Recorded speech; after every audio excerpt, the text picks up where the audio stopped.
Romanos 1, 28 ao 32. Assim diz a maravilhosa e inerrante palavra do nosso Deus. E por haverem desprezado o conhecimento de Deus, o próprio Deus os entregou a uma disposição mental reprovável para praticarem coisas inconvenientes, cheios de toda injustiça, malícia, avareza e maldade, possuídos de inveja, homicídio, contenda, dolo e malignidade, sendo difamadores, caluniadores, aborrecidos de Deus, insolentes, soberbos, presunçosos, inventores de males, desobedientes aos pais, insensatos, pérfidos, sem afeição natural e sem misericórdia. Ora, conhecendo eles a sentença de Deus, de que são passíveis de morte os que tais coisas praticam, não somente as fazem, mas também aprovam os que assim procedem. Até aqui a palavra do nosso Deus. Vamos orar mais uma vez, falar com o nosso Pai? Deus maravilhoso, Tu és santo, santo, santo. Estamos aqui em reverência à Tua palavra. Pai, não queremos ouvir o homem falando, porque o homem não pode nos edificar se falar por si mesmo, mas se falar pelo Teu Espírito, sim. Assim podemos ser edificados, porque nem só de pão vivemos, Senhor, mas de toda a palavra que procede da Tua boca, Senhor. Pai, queremos ouvir a Tua voz. Sabemos que quando lemos a Tua palavra, o Senhor sempre fala, Senhor, sempre fala. Mas o nosso coração, por vezes, é duro. Pai, pelo Teu Espírito, quebra os nossos corações. Quebranta-nos, Senhor, para ouvirmos Tua palavra sem impedimento algum. Sejamos um solo fértil, para que essa palavra produza 100, a 60, a 30 por 1. E perseveremos na jornada. Ensina-nos, Senhor. Saímos daqui transformados. E não só lembrando da palavra, mas praticando esta palavra maravilhosa, Senhor. Esse é o nosso desejo, esse é o nosso anseio nesta manhã, para este dia maravilhoso que o Senhor criou. Oramos no nome de Jesus, Teu Filho amado. Amém. Irmãos, para que nós fomos criados e por que nós fomos criados? Por que estamos aqui? Sabemos muito bem que o nosso breve catecismo nos ensina que o fim principal do homem é glorificar a Deus e gozá-lo para sempre. Adorar a Deus e se alegrar nele para sempre, eternamente. E de fato, assim o é. Essa é a nossa finalidade, porque o nosso Deus é como um vulcão de prazer para nós. Ele é como um Vesúvio de alegria. E é maravilhoso adorá-lo. Ele é o ser que é mais digno de todo louvor, honra, magnitude, como cantamos aqui, que ao nosso Deus pertence a salvação, o louvor, a glória, a honra, a majestade, o poder, a sabedoria, o domínio pelos séculos dos séculos. Este é o nosso Senhor, este é o nosso Deus. Mas sabemos que nós não vivemos assim, porque muitas vezes o pecado tem nos afetado, até nós que somos filhos de Deus. O pecado afetou a humanidade toda, e o pecado nos cegou. Não conseguimos mais ver Deus como esse nosso Vesúvio, nosso vulcão de prazer, para quem deveríamos correr para nos satisfazer. Ele é o ser mais magnífico e não conseguimos enxergá-lo assim por causa do pecado. Ele continuou sendo bom, continuou sendo maravilhoso, continuou sendo perfeito e digno de todo louvor, mas o pecado nos cegou. E assim nascemos não com mais o desejo para servi-lo. E a santidade dele impede que Ele aprove nossos erros. Ele é justo, Ele é bom. E na verdade, por Ele ser bom, Ele se tornou o nosso problema, porque nós somos maus. Eu queria trazer uma leve ilustração para esse início.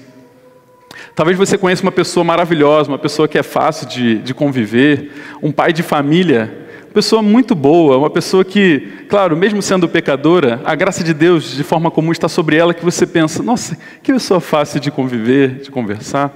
E é um homem, aqui o exemplo, um homem de família que ama a sua esposa, a protege, ama os seus filhos, os protege, consegue também suprir as necessidades da família. Ele é bondoso, mas mexa com a sua esposa e mexa com os seus filhos para você ver o que pode acontecer. Ele vai proteger. E mudando o que deve ser mudado, assim é um pouco com Deus também. Deus é maravilhoso, é bondoso, mas se aparecer o pecado na frente dele, ele vai destruir. Por quê? Para cada coisa que amamos, o oposto dessa coisa nós odiamos. Se você ama os bebês, você vai odiar o aborto. Se você ama a justiça, você vai odiar o pecado. E este é o nosso Deus. Paulo está falando um pouco disso aqui. Desde o versículo 18, deste capítulo 1 de Romanos, Paulo vai falar sobre a ira de Deus.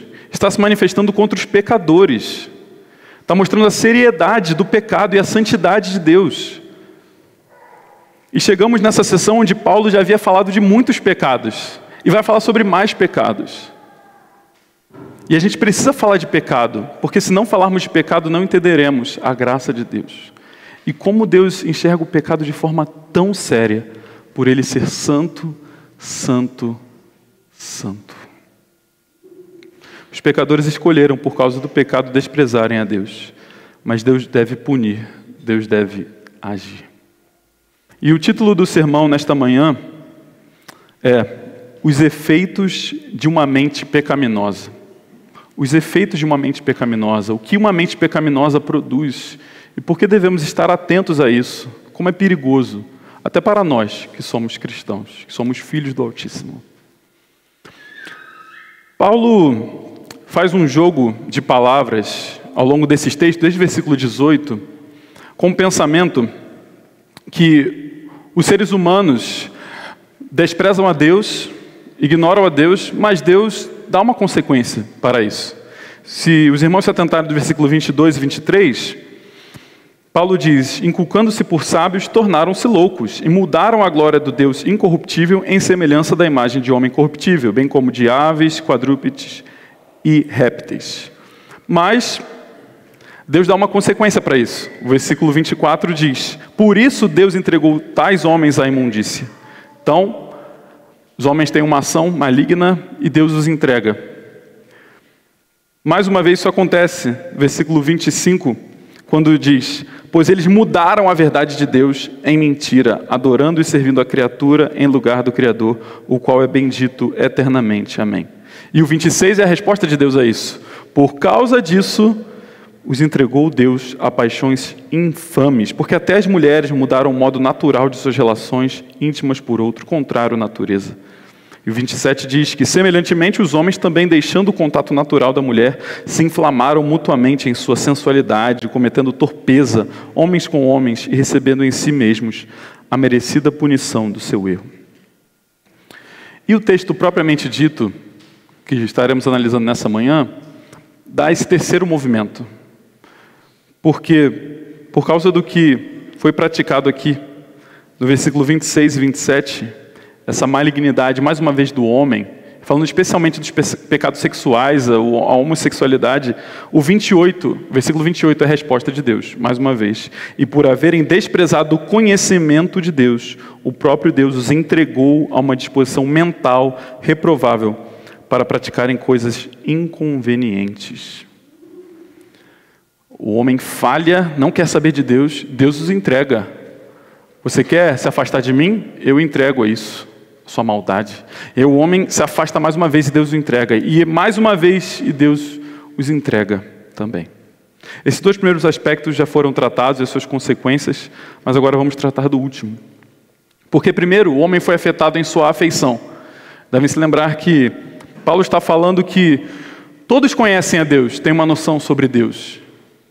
Porque os atributos de Deus mostraram que Ele é real, que Ele existe, o seu poder. Mas o homem, vendo isso, escolheu se afastar. Escolheu adorar a criatura e não o Criador. Então, por causa da idolatria, Deus os entrega. Depois, o homem foi afetado não somente em sua afeição e se tornou idólatra. Ele foi afetado em seus sentidos e se tornou um depravado sexual. É muito duro o que Paulo está falando aqui, mas é a verdade. E precisamos olhar esses textos muitas vezes com nojo mesmo. Porque os nossos pecados são horríveis, são feios, são tristes. Mas por último, o terceiro movimento que Paulo faz aqui é que agora o homem foi afetado em sua mente.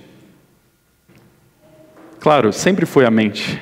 Só que, além do homem ter dificuldade em seus sentimentos, além do homem não querer ir a Deus por sua vontade, agora o homem consegue criar racionalmente desculpas para não servir a Deus. Chegou a um nível absurdo, em que há pessoas que se julgam inteligentes, pessoas que conseguem argumentar muito bem como não servir a Deus. E é por isso que esse é um dos efeitos da pecaminosidade que uma mente corrompida pelo pecado traz. O versículo 28 diz que, por haverem desprezado o conhecimento de Deus, o próprio Deus os entregou a uma disposição mental reprovável para praticarem coisas inconvenientes. Eles buscaram tanto o pecado, foram se entorpecendo cada vez mais, que a mente deles se embotou. Deus fez assim. E esta é a pior coisa que Deus pode fazer a alguém: entregar aos seus prazeres. É quando Deus diz, faça-se a tua vontade. Quando nós deveríamos sempre dizer, Senhor, faça a tua vontade, não a minha. Mas eles passaram a agir de uma forma contrária à natureza deles, fazendo coisas inconvenientes. Quiseram e Deus foi impulsionando, já que é o que vocês querem, vão. E é terrível isso. Aqueles que foram criados para adorar a Deus escolheram totalmente o oposto. Aqueles que tinham todos os atributos, toda a capacidade para adorar a Deus, não escolheram isso, porque o pecado, a queda, fez assim. Conheceram a Deus, mas desprezaram. Tendo o conhecimento de Deus, desprezaram, e o próprio Deus os entregou à maldade. Irmãos, hoje nós temos acesso, por causa da globalização, às notícias que acontecem no mundo todo. Antigamente era só numa região, numa vilazinha, uma pessoa falava com outra e você sabia algum caso que tinha acontecido. Depois, com os jornais, a gente sabia o que estava acontecendo numa outra cidade, num outro estado. Mas agora, não só com a televisão, com a internet, a gente sabe o que acontece em cada canto do mundo. É só você pesquisar. Em cada canto do mundo. E agora, a gente tem maior noção da maldade humana, talvez. Mais do que antes.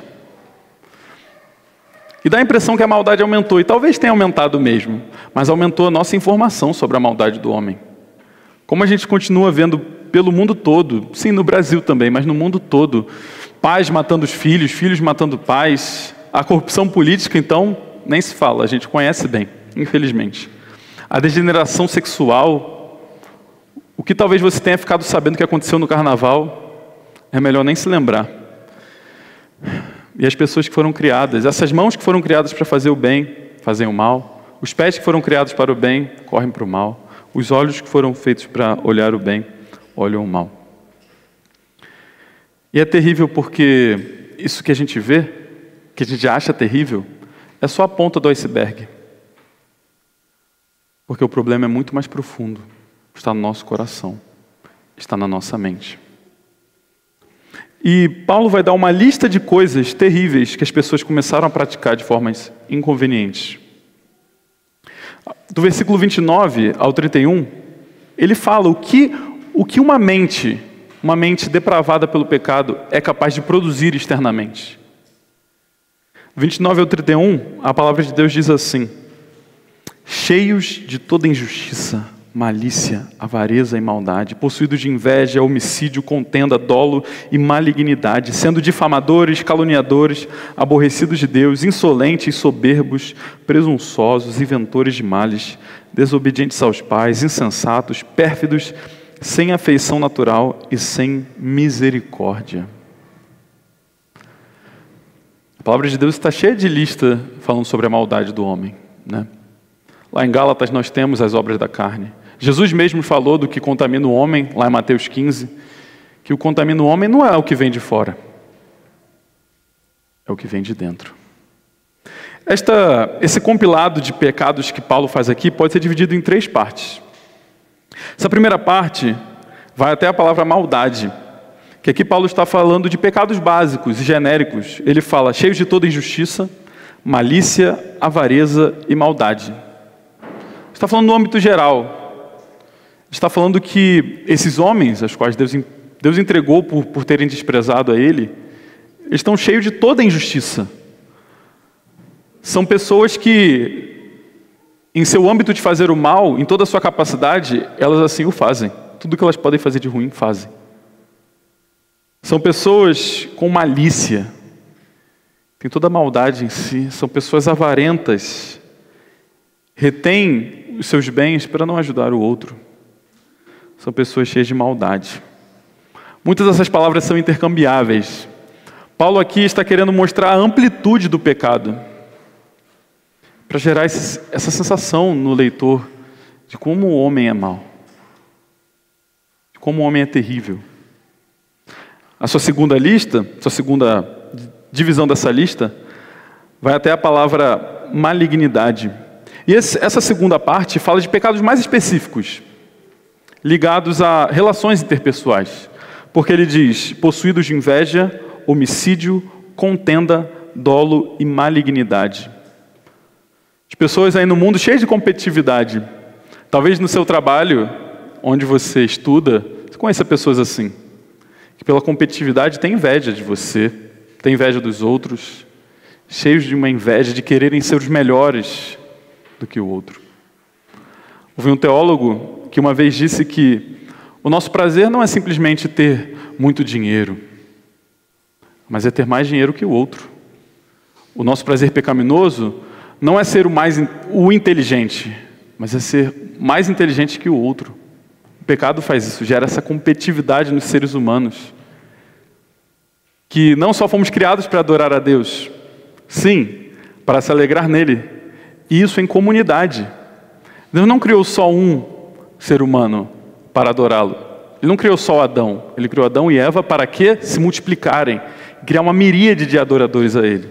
Nós adoramos a Deus não só no nosso particular em casa, assim também, mas aqui, como estamos reunidos em igreja, ouvindo a voz uns dos outros, depois daqui aconselhando uns aos outros, sendo hospitaleiros. Mas o que o pecado fez? Gerou disputa entre nós. Gerou inveja entre nós. A gente olha para a alegria do outro por causa do pecado, quer ser mais alegre que o outro, acha que o outro não merece essa alegria. Essa é a vileza do nosso pecado.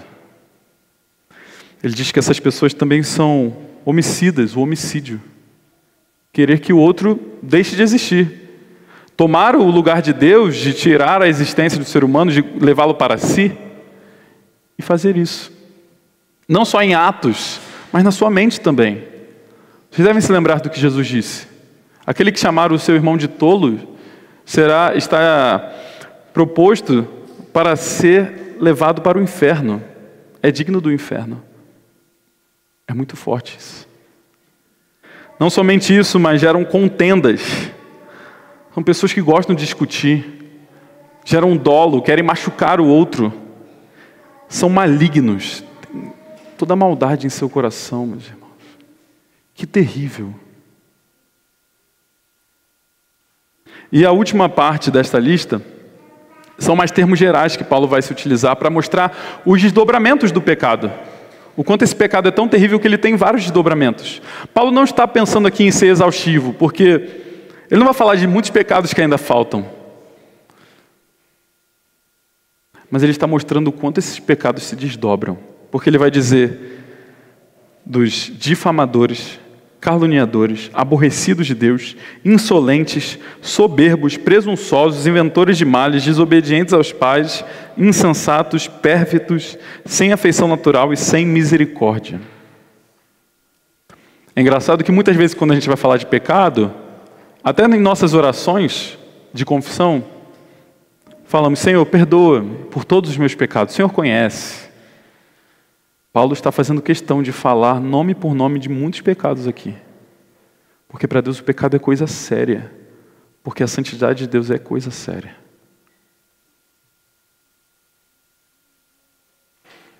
Ele agora fala de pessoas que são difamadores e caluniadores. Gostam de falar mal do outro.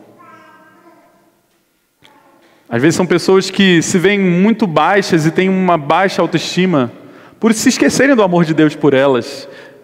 Querem algumas conquistas e para sentirem bem o que elas fazem, diminuem o outro. E é terrível como é o pecado. Porque uma vez eu li numa revista que fala que falar mal do outro, falar de um terceiro para uma segunda pessoa faz bem entre os dois. Aumenta a amizade deles. Que terrível que o pecado faz. Que para eu me aproximar de uma pessoa eu tenho que falar mal de um terceiro.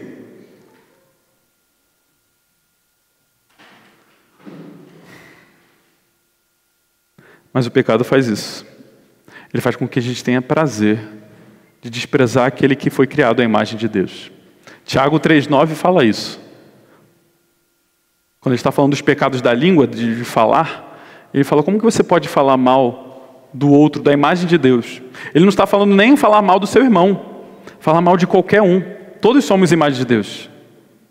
Como você pode falar mal do outro se ele é a imagem do próprio Deus? Ele também diz aborrecidos de Deus. Pessoas que realmente odeiam a Deus. E é interessante a teologia de Paulo, a teologia bíblica, porque ele começa a mostrar que não existem ateus.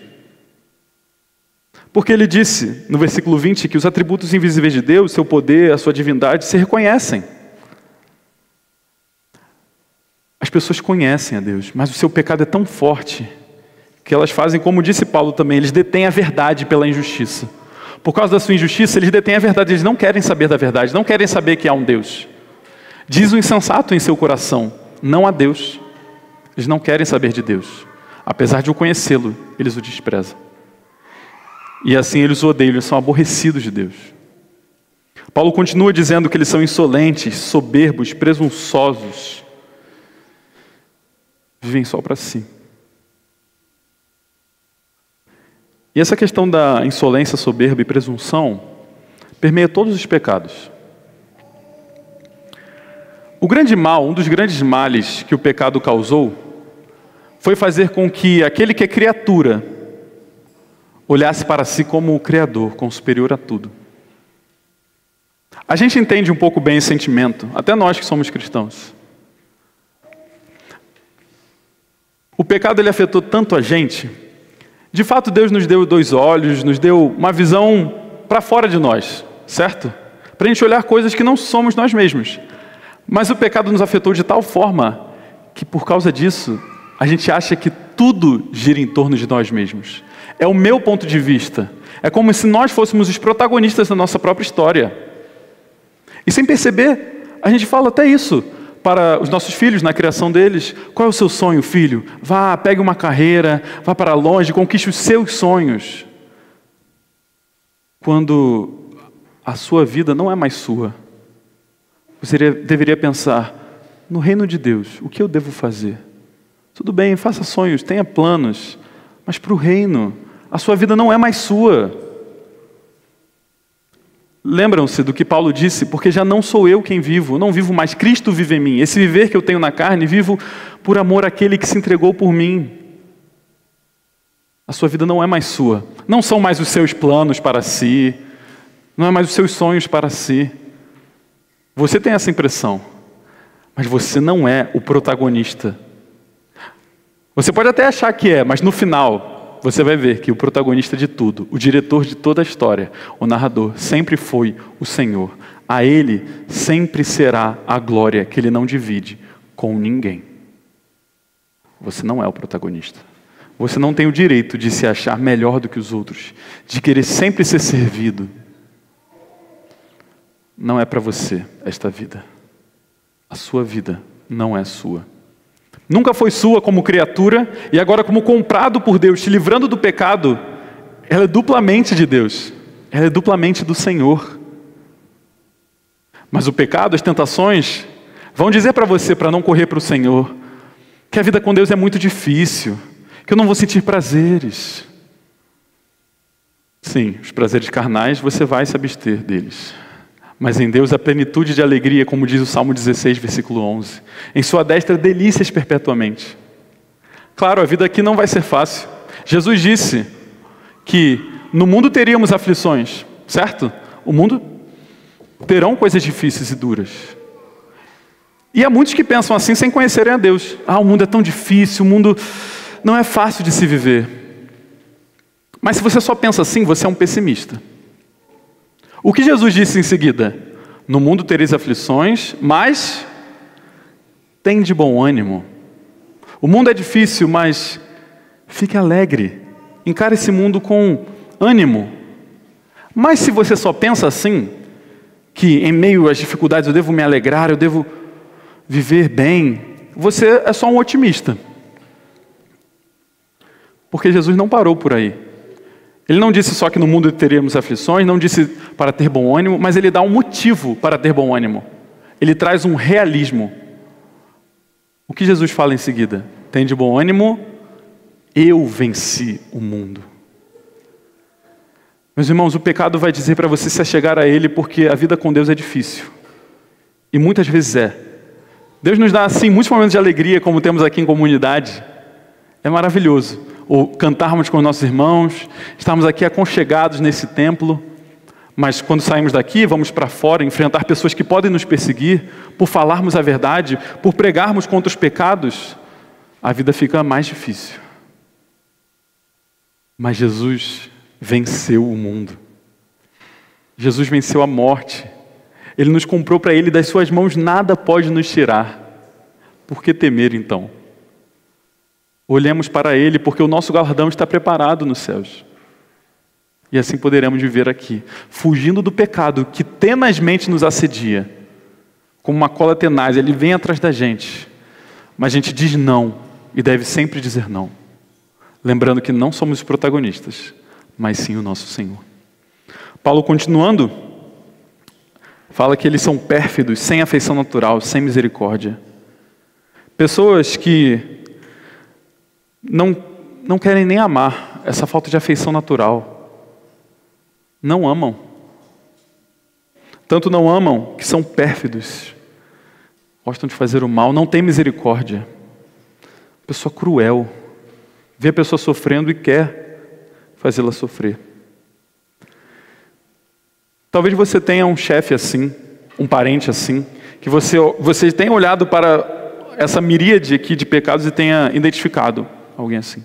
Espero que você não tenha se identificado tão fortemente, com tanta vileza, porque você foi transformado por Deus. Mas são pessoas em que, como diz o Salmo 36, que há no coração do ímpio a voz da transgressão, não há temor de Deus nos seus olhos. Alguém que está a um nível de pecaminosidade absurdo, que uma pessoa comete essas atrocidades.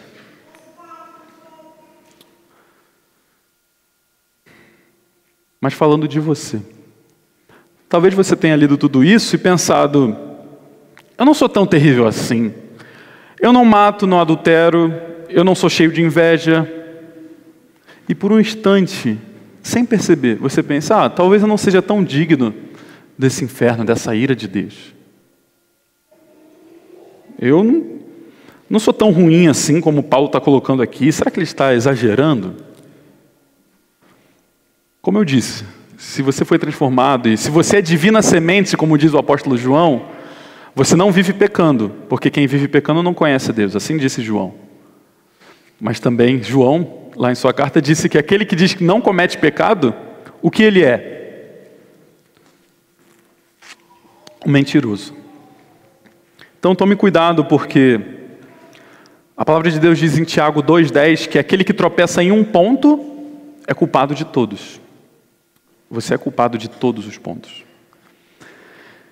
Isso já é um primeiro passo para você tomar cuidado. Mesmo você não tendo toda essa pecaminosidade que você está vendo aqui, que foi se espalhando, se alastrando pelo mundo, você já é digno do inferno por si mesmo, por cometer um pecado.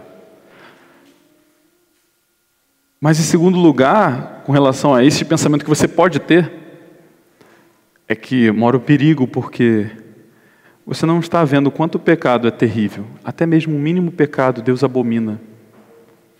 E eu espero que você não seja como aquele fariseu da parábola do fariseu e do publicano que Jesus contou.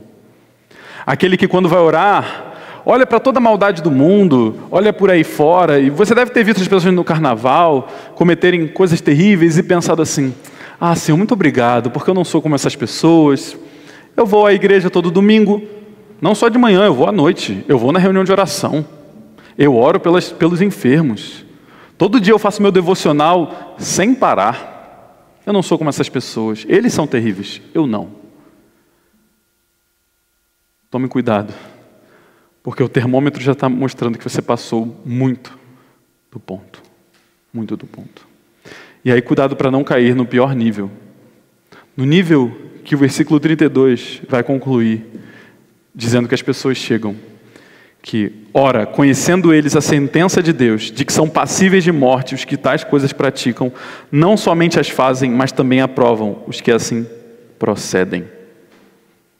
Eles sabem que são passíveis de morte, eles sabem que Deus pode chegar e destruí-los, mas eles não somente fazem, como os aprovam os que assim fazem. Eles batem palma. Eles dizem parabéns por cometerem maldade. É isso que você deve fazer.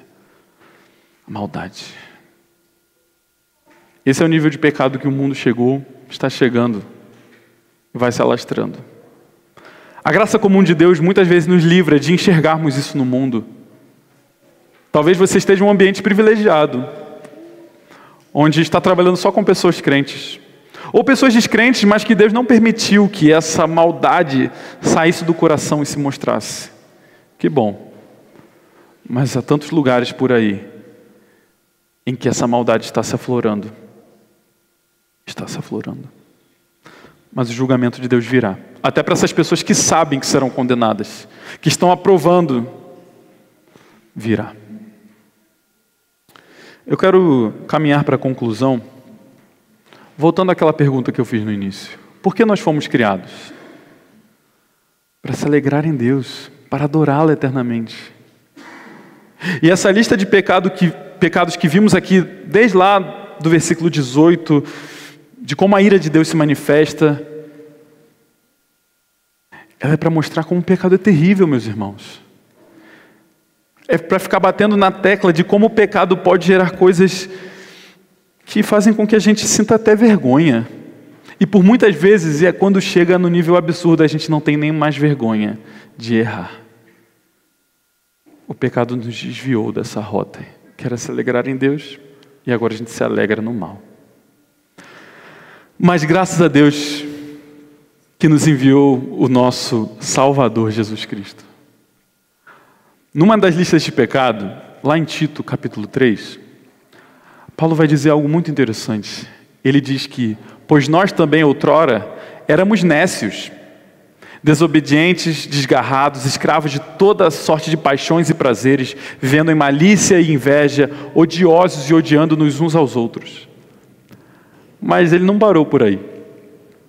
Ele disse, quando porém se manifestou a benignidade de Deus, nosso Salvador, e o seu amor para com todos nós, seus eleitos, não por obras de justiça praticadas por nós, mas segundo a sua misericórdia, Ele nos salvou mediante o lavar regenerador e renovador do Espírito Santo, que Ele derramou sobre nós ricamente por meio de Jesus Cristo, nosso Senhor e Salvador, a fim de que, justificados por graça, nos tornemos seus herdeiros, segundo a esperança da vida eterna.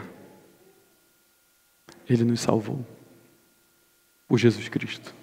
E agora, transformados, nós temos algumas lições ao vermos esse texto. Primeira é, entristeça pelo pecado. Veja essa maldade aqui e sinta tristeza em primeiro lugar. Não comece julgando as pessoas. Sim, elas estão erradas e a palavra de Deus julga. E aprendemos a julgar pela palavra. É verdade isso. Olhando primeiro para a nossa trave, para o nosso cisco. E aí podemos dizer, sim, eles erraram. Mas não com sentimento de soberba. Com tristeza no coração. Também odeie o pecado. Veja esse pecado no mundo e na sua vida, o mínimo que seja, e o odeie. Como eu disse no início, se você ama a justiça, você odeia o pecado. Lemos um texto lá em Romanos 13 para não dispor nada, nada para o pecado. Fuja do pecado, que é a nossa terceira lição. Fuja dele. Bata em retirada. Quando a tentação chegar à porta, fuja. Lembre-se da palavra de Deus. Como Jesus fez com o diabo no deserto. Para cada tentação do diabo, ele usou a palavra de Deus. Medite nas Escrituras. É por aqui que você vai saber como guerrear contra o pecado. Pregue o Evangelho. vendo essa maldade no mundo, só há uma solução, que foi a solução que chegou para nós, o nosso Senhor bendito, que faz com que vivamos o nosso propósito, nos alegremos em Deus, vejamos o nosso Deus como esse vulcão de prazer e alegria. Mas você tem que pregar o Evangelho, dizer sim que as pessoas estão erradas, porque não há pregação do Evangelho sem dizer da maldade do pecado e para as pessoas se arrependerem, mas dizer que há um antídoto, que é o nosso Jesus. E a última lição é que tenha paciência, porque o fim está próximo. Talvez você esteja enfrentando uma perseguição, leve, branda, mas está. Seja em sua família, seja em seu ambiente de trabalho. Mas tenha paciência, porque Deus julgará. Ele está vindo com sua ira. Jesus disse que toda planta que o Pai não plantou será arrancada. A gente foge do pecado, a gente prega o Evangelho, mas sim, no fim, os que praticam o mal, os que nos perseguem, terão sua punição. Porque Deus é santo, santo, santo. Vamos orar mais uma vez? Senhor grandioso, Tua palavra foi pregada, foi exposta. Não nos deixe esquecer da maldade, da vileza deste pecado, que tenazmente quer nos assediar, até nós que somos filhos de Deus, até nós que temos o Espírito Santo. Ó Senhor, Teu Filho nos ensinou a orar dizendo que deveríamos rogar a Ti para não cair em tentação, Senhor, para que o Senhor nos livrasse do mal. E aqui fazemos isto, Senhor. Por vezes é muito fácil olhar tantas maldades aqui e dizer: eu não faço, Senhor, eu não pratico. Livra-nos de um pensamento farisaico, daqueles fariseus da época de Jesus que achavam superiores aos outros. Livra-nos de pecados sorrateiros, Senhor. Livra-nos até desse termo que alguns usam, pecados de estimação. Ó Senhor, pecado não é um bichinho, Senhor, pecado é algo terrível, Pai. Não queremos aceitar dizer que é algo de estimação, não queremos dizer que não podemos mudar, Senhor. Temos o Teu Espírito Santo, Pai. Ajuda-nos a odiar o pecado, amar as pessoas, sim, e amar tanto as pessoas que odiamos o pecado e pregamos a ela a verdade do Evangelho. Mas cientes de que alguns nunca mudarão, infelizmente, Senhor. Mas cientes de que o Senhor, sendo santo, santo, santo, trará um dia a sua justiça. Tem misericórdia da Tua igreja. Tem misericórdia dos Teus filhos. Até para nós, que sabemos que nunca nos afastaremos de Ti. Mas dá, assim, de fato, raiva pelo pecado, vergonha pelo pecado, Senhor. Teu nome seja sempre exaltado, louvado, porque o Senhor nos desarraigou deste mundo perverso. E agora podemos viver para Ti, viver o nosso propósito de enxergá-lo como a nossa plenitude de prazer de fato. Como Jesus disse que aquele que beber da água que Ele desce, nunca mais teria sede. Pelo contrário, dentro de si jorraria uma fonte para a vida eterna. Assim somos, Senhor, para a tua honra e glória. Porque não somos os protagonistas, mas o Senhor é o único digno de louvor, honra, glória, poder, majestade, domínio pelos séculos dos séculos. Em Jesus oramos. Amém.